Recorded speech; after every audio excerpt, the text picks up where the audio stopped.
Y'all may have your seat.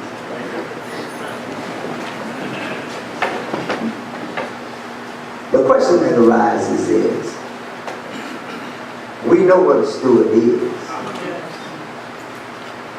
What do a steward do? One thing we find is that the Bible requires us to be faithful. Yes, yes. In 1 Corinthians 4th chapter, it says that it requires us to be faithful. But I think what happens with us, is this. In the verse 1, it says, let a man so consider us as servants of Christ and stewards of the mysteries of God. One of the things is that God is a mysterious help in times of our trouble. But yet what we call trouble is really not trouble to Him. The difficulty is that while we deal with these things, what happens is that we get caught up because it says mysteries. And mysteries are those things that we don't recognize as being something that we can quite put our hand on. Yeah. Amen? Amen? Mysteries are things that are baffling to us, that becomes difficult to figure out. And what happens is that when you start to think about God, all right, and all the things that He does, it's a mystery how He can love every one of us with all our personalities and with all our traits, the good, the bad, and the ugly. It's amazing because of the fact that it's a difficult task to even think about how He can deal with us as an individual, more or less deal with us as a group. See, because it's so amazing because we can individually, let me see how I can do this without taking you to a high level of words.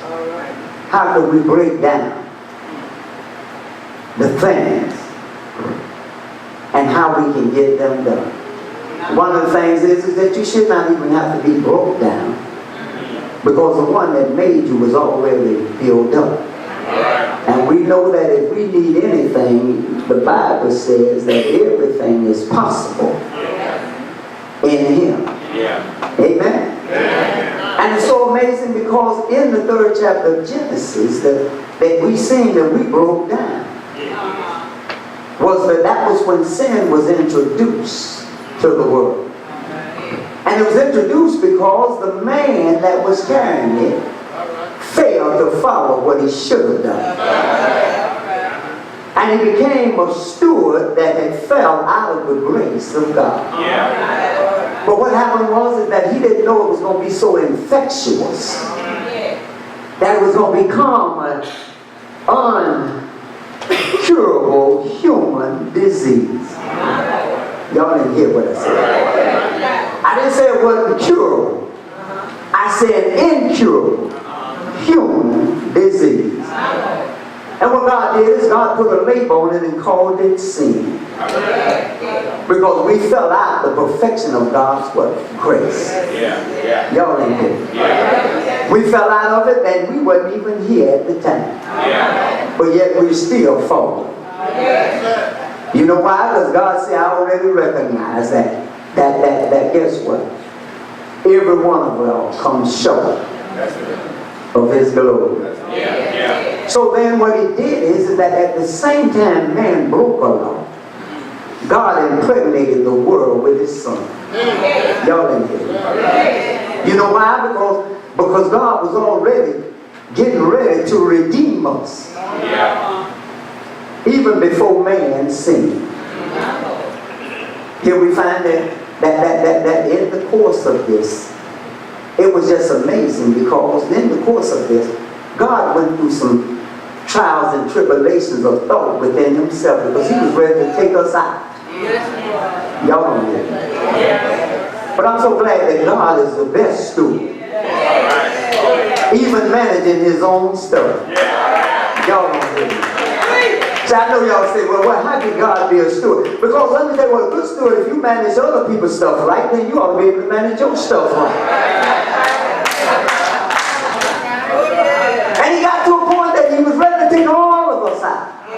Y'all don't remember this. I don't know how many of y'all been to Bible study, but y'all don't remember. He was getting ready to take all of us out. But then, you know what God did?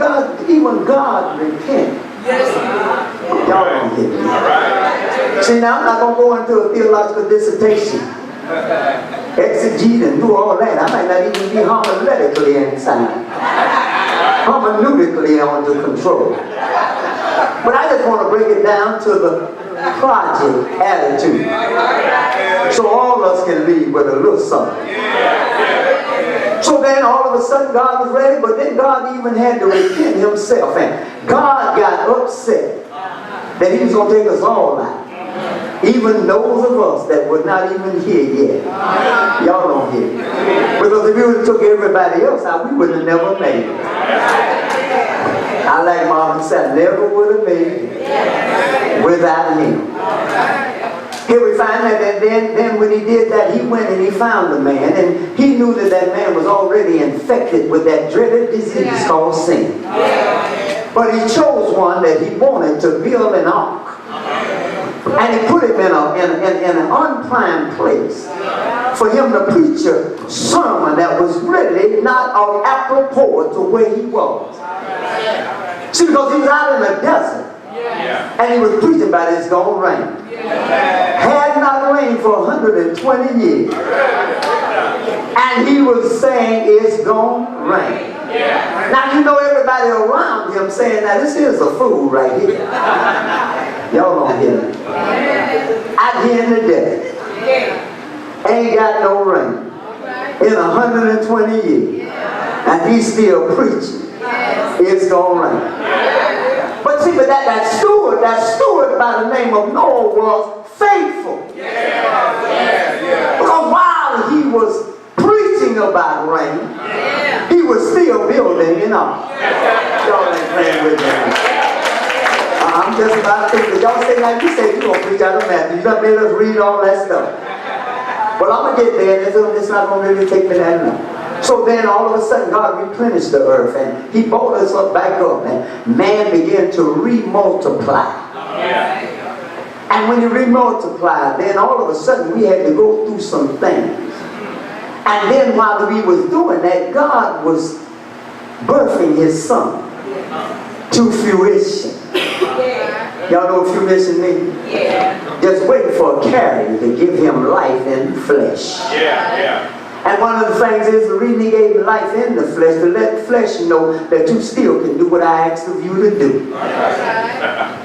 Even if you don't believe that you can. He said, so then all of a sudden there we found he came through 42 generations. Down the lineage of someone that he anointed back in the Old Testament to become a king. And in 42 generations he found someone that could carry him to his birthplace. Y'all ain't good. But you know why? You know the reason that we have to go through all this pain through birth is because of that infected disease called sin. And not being a good steward over what God put us over. You know, it's amazing, he put us over everything. We even had a chance to name all the things. And all he asked us to do was just take care of the thing. Y'all ain't in. And so then all of a sudden that we couldn't even do that. We couldn't even make 4 chapters before we messed up. And here we find ourselves in a position. Now we're at a place where here we're finding that we're getting ready for somebody to come into this world that's going to have what? As much holiness and as much manliness as desire. It's so amazing because he came in flesh. But flesh didn't really have nothing to do with his spirit. But I'm going to tell you what, flesh is so convincing that it took him to a place where he had to go a little further every once in a while. And he had to come back to where he was. But you know what? They tell me that then when he got on this journey at 12 years old, we were amazed by his accuracy in what he was doing, because he left his mom and dad and stayed at a temple asking questions that baffled those that were in the temple. Because he had to prepare himself. And then they say he fell off the scene and he had to come back. And so when he came back at the age of 30. And guess what? He had to give his life over in the flesh to the Father that had brought him to where he was. And when he did that, he began to do some things that was really mysterious to the flesh. Because he had to go choose 12 imperfect people to walk with him through this journey. And after he had got baptized, he went up into the mountainside. He was laid up. And he had to face the enemy that was going to try to take him out. And so what happened was that he passed that mountainous test. Y'all know we all get some mountains. I don't care how small your chest is. It always seems like a mountain if you can't handle it. Y'all ain't praying with me. And so God has brought you out of some things. And how soon did you forget? Here we find that he went on and he began to show, because he showed up at a wedding in Cana of Galilee, because he was called to the wedding by his earthly mother. Say there he began this tirade of miracles by turning water into wine. They was partying, y'all. But he turned water into wine. They tell me that as he journeyed on, he stopped on one street at the intersection and saw a blind man that was blind at birth. And you know, he was kind of nasty. But they say he picked up some dirt and spit on him.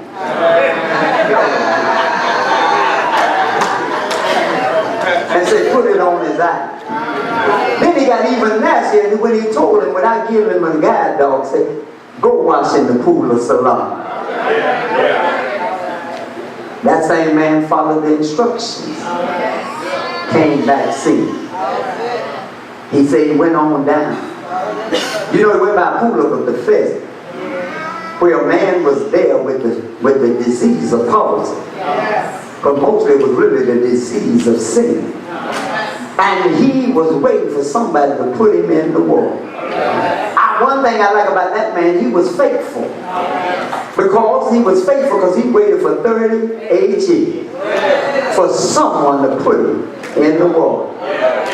I'm just kind of describing the stewardship of Jesus, y'all. And Jesus came by and he never had to get in the water, because the water came to him. He looked at him and told him, say, take up your bed and walk. Then he said, boy, I got some better things I got to do. He was called out on a mountainside to do a revival. Now I'm going to put you in the setting of the text. He was called out, and you know, it was just a one-day revival.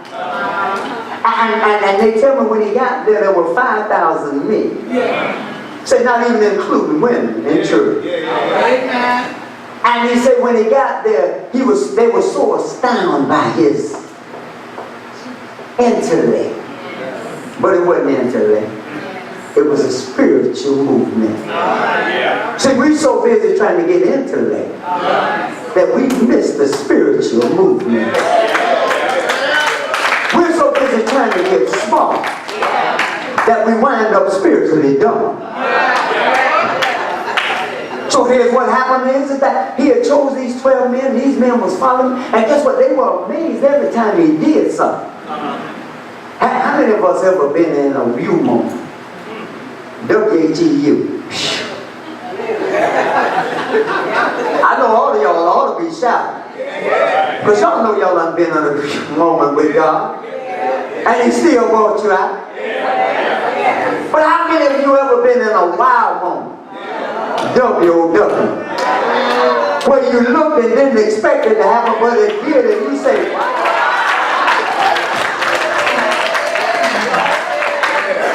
it's amazing how we can go from you to wow just because of the steward that's over us.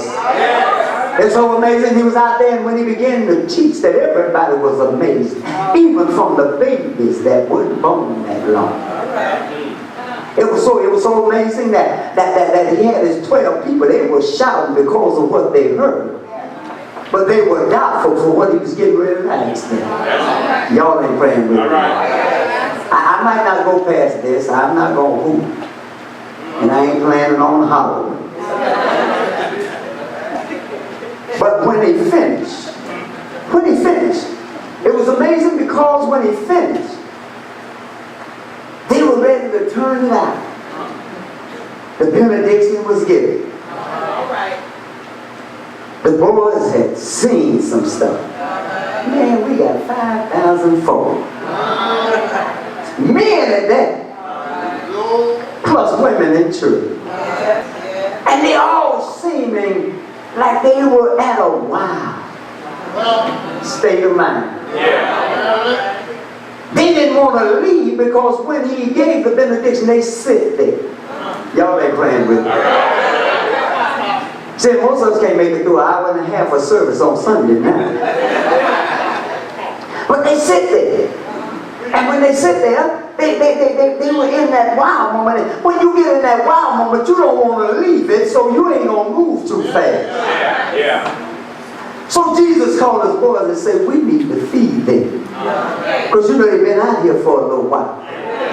Don't they look hungry?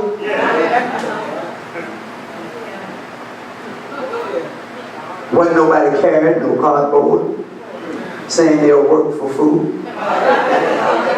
Because most of them were spiritually fed. So they were already full. It didn't matter whether he fed them or not, but he was concerned enough that he said, we need to feed them. And the 12 that followed him and seen him spit on some sand and said, this nasty something or something. But they were amazed when he came back singing. Went by the pool and said, this man been waiting 38 years and he won't go out here involved with this man.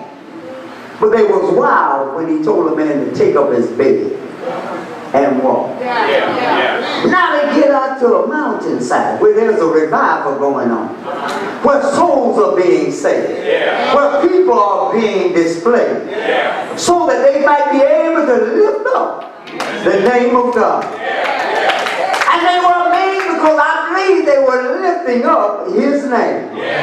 Now what was amazing is that they were in a wild moment, because most of them had came from a moment and seen some things and heard some things that was just amazing unto them, and they were not ready to leave. But them that had walked with him and seen him spit on sand and open up a man, blinded man's eye, seen him tell a man, pick up your bed and walk out. They had been there where he stopped blood from flowing after a 12-year period in a woman. Y'all don't hear me. One thing I found is that now that the boys that should have been the steward, his steward role, should have been in the wild moment.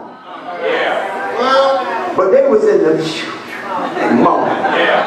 Why were they in this new moment? Because they looked at the bank account and they seen that they didn't have that much to go over to Winn-Dixie or Publix and bring back enough to feed all these folks.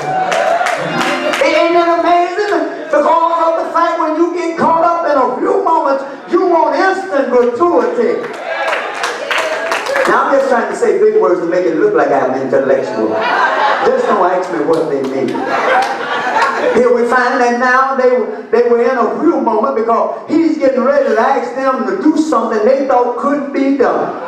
But yet they seen things that could be done just because he was the Lord's son. Y'all don't hear me. So then all of a sudden he said that I need us to feed them. Let me tell you what, now I'm going to tell you what happened was is that the one that's going to betray him a little later on came. He was the treacherer. Yeah. Y'all better be careful who handle y'all money.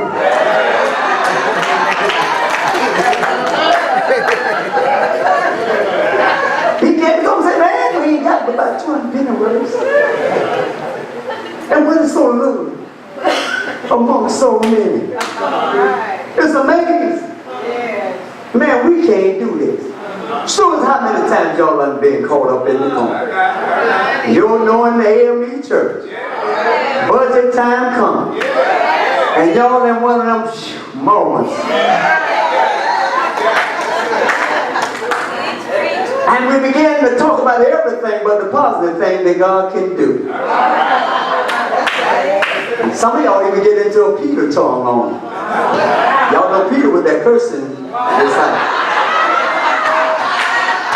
I ain't calling nobody out.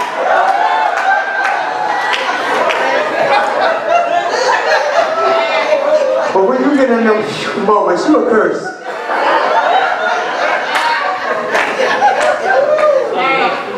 Then what we find out is that now Judas was in one of them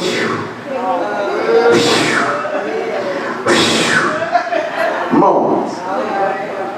So Jesus told him, say, I did this. Go and break the people down. See, it's amazing what happens when you look at them as a whole. It seems like it can't be done. But then Jesus told him, say, break them down in groups of 50. Y'all don't hear it. I'm going to show you the stewardship moment. Here's what they did. They went and they were obedient. They broke them down. And while they were breaking them down, they had a young man that had a lunch. Y'all ain't praying with me. That was in a wild moment. Y'all don't hear me. You know those adults that's always giving them kids that hard time? This kid must have been taught well. Because guess what? He was in such a wild moment.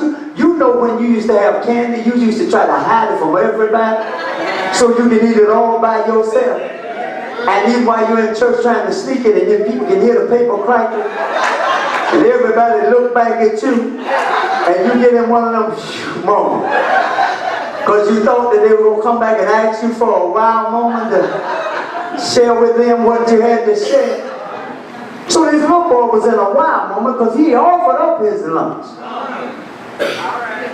So what the disciples did, they came back, but you know what? They were not as faithful as they should have been. Well, Lord, you know when Dixie closed, and Publix closed an hour before then. What's Swee's gonna do? Saying all we found in the crowd is a little boy with a lunch. But we looked at it, it's only 2 fish and 5 barley loaves. Here's what I like about it is, Jesus said, bring that to me. Y'all don't hear it. Bring what you got. See, when you bring what you got, first thing you do is you're going to go into a few moments because you think it's the last thing you got. Man, I ain't going to keep giving up my money to this church and ain't nobody doing nothing but me. Y'all know y'all have been there. Rev, you're always singing to the choir. We the ones that's always here doing something. But we the only ones who need to do something. Because I want to get you to a wild moment. While you're... So they brought it to him. Here's the amazing thing. They had broke the crowd down. You know, it's good when you can break some stuff down. Sometimes what we ought to do is when we get in the Word, we ought to learn to break it down. You know why? Because sometimes we get the Word and we just read it. But we'll never let it break down on the inside of us to use it. Amen? And here they are walking with the Word. You know why? Because in John said that in the beginning was the Word. And the Word was God.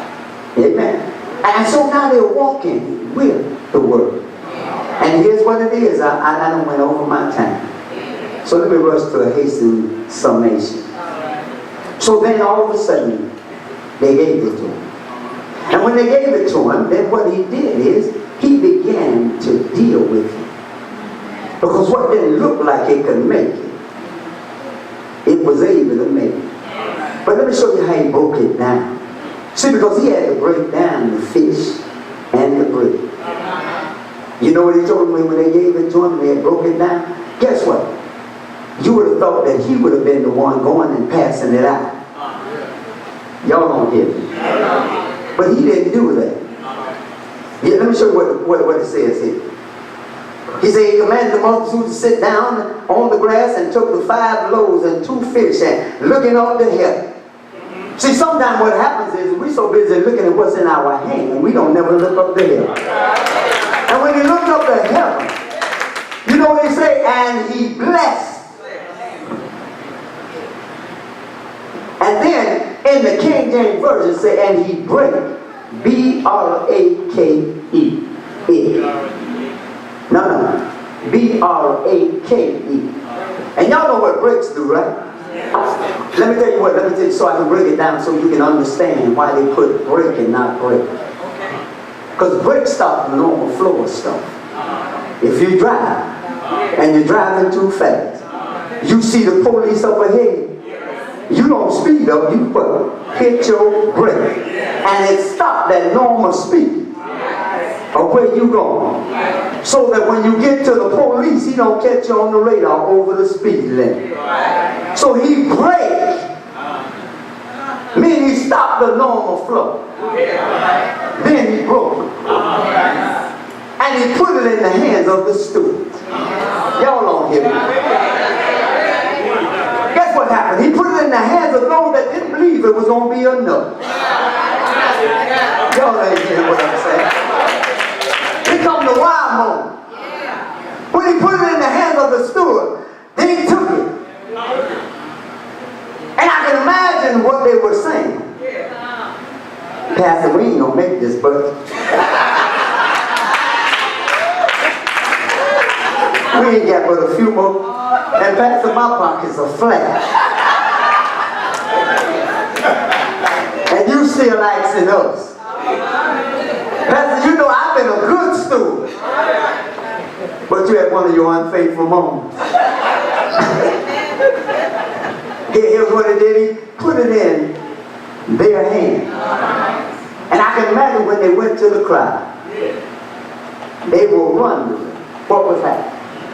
Now you remember the explanation I gave you is B-R-A-K-E, meaning he braked.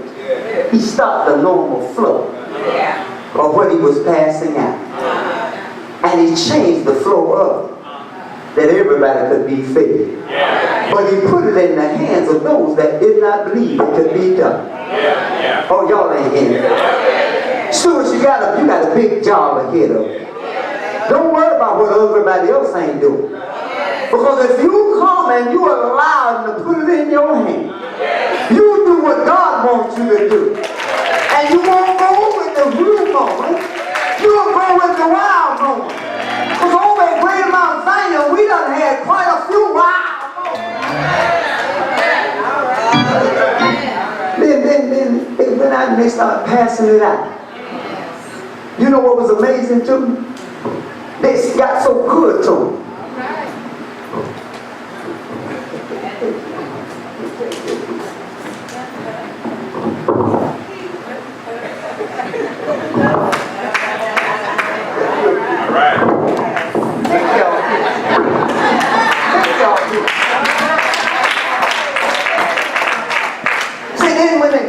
When they went around, and all of a sudden they found out everybody had ate. You remember when I remember when I was shouting him because the budget was $2,000. Shout. People attitudes was shout. You know you the pastor. I'm sweating harder than I was sweating. Because it seemed like they weren't going to go through. But by the time we got there, I was like, wow. Somebody ought to just shout, wow. Wow is a good place to be. Wow. When you see what's going on, wow. But then here's the thing, and I'm finna close out. Here's the thing. They found out that everybody was full. Then they went back to him and they had the wild one. Oh, Jesus.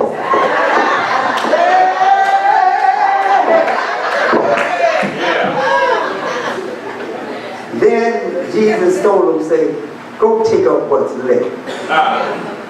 Can you imagine what they were doing then? They were back in a huge position. Yeah. We ain't having 255 bottles. Now you want us to go take up what was left? We done fed 5,000 plus people and they want to take up what was left.